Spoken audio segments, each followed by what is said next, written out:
За българина училището е неговата памет, огнище, в което постоянно горят въглените на онова животворно чувство на сигурност, на съпричастност към нещо общо – българския дух.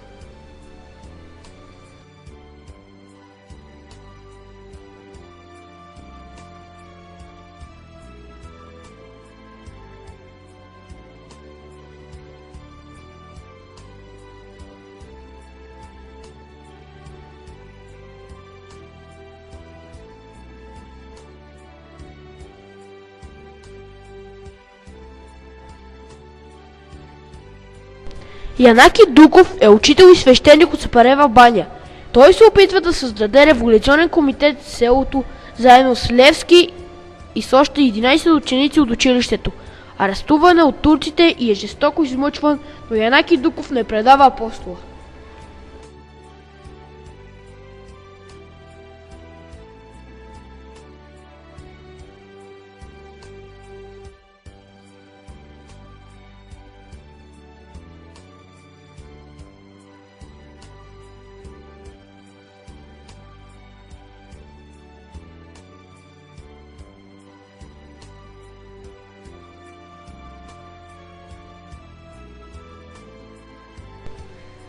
В България има стотици училища, които носят името на Христо Ботев. В родната му къща в Калофер върху картата на България са отбелязани всички.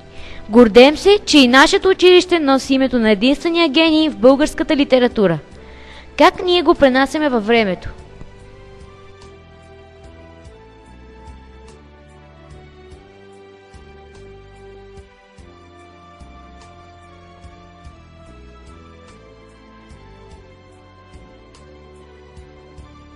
В статистическите сведения на училището в село Баня за учебната 1897-1898 година за начало на светско училище в това село се сочи 1879 година.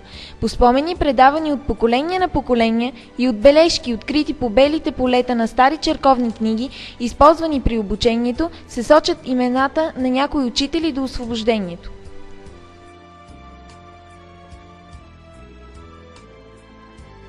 Върху бялото поле на черковно свече намираме името на даскал Георги Бански от 1824 година.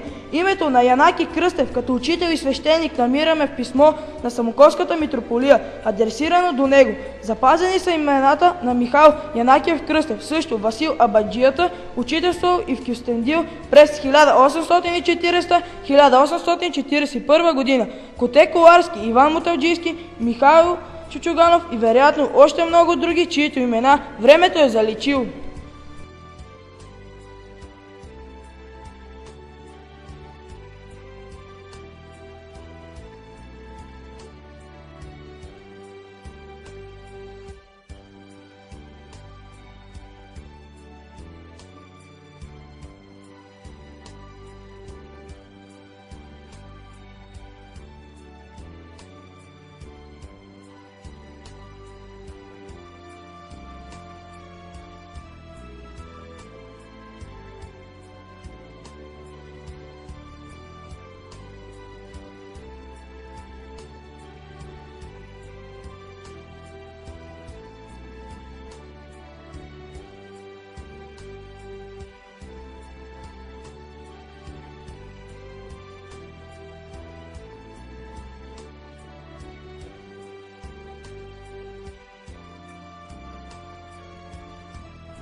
Жив е той, жив е, там на Балкана.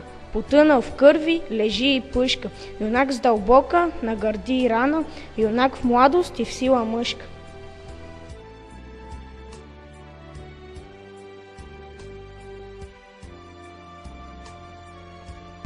В първото десетилетие след освобождението град Сапарева баня се превръща в основно просветно средище за региона. За училищна сграда първоначално биват използвани различни къщи, които били дарявани от собствениците за определено време. На 13 януари 1910 г. за главен учител в Сапарева баня е назначен Кръстю Софрониев. Той и колегата му Спас Маргин през 1911 г. поставят проблема с училищната сграда пред Кюстендилското учебно окръжие. Избухването на Балканската война обаче прекъсва учебните занятия поради мобилизация на учителите.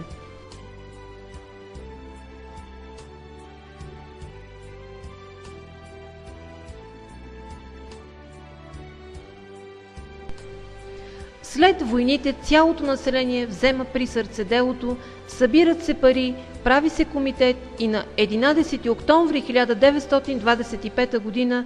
тържествено осветена новопостроената училищна сграда. От летописната книга на училището научаваме: Негово Величество цар Борис III телеграфически изказа благопожеланията си.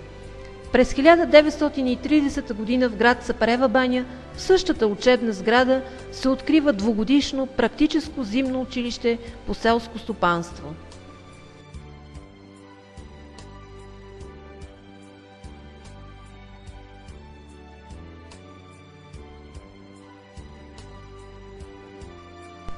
През 1956 г. е открит гимназиален курс, който 2 години по-късно е трансформиран в селскостопански техникум, а през 1968 г. в средно професионално техническо училище по селско стопанство. През учебната 1977-1978 г. то се преобразува в единно средно политехническо училище с директор Йордан Цупърски. От 1 март 1993 г. директор на основно училище Христо Ботев е Анета Трайкова.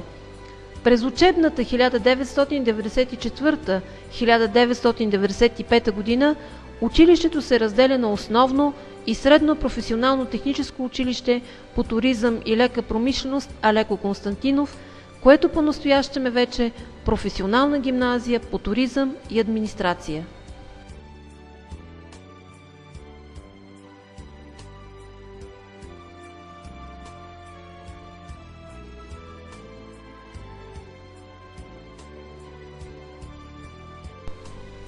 Българският дух има своя дом, в който всички сърца бият в един ритъм и всички умове горят с един пламък – родното училище.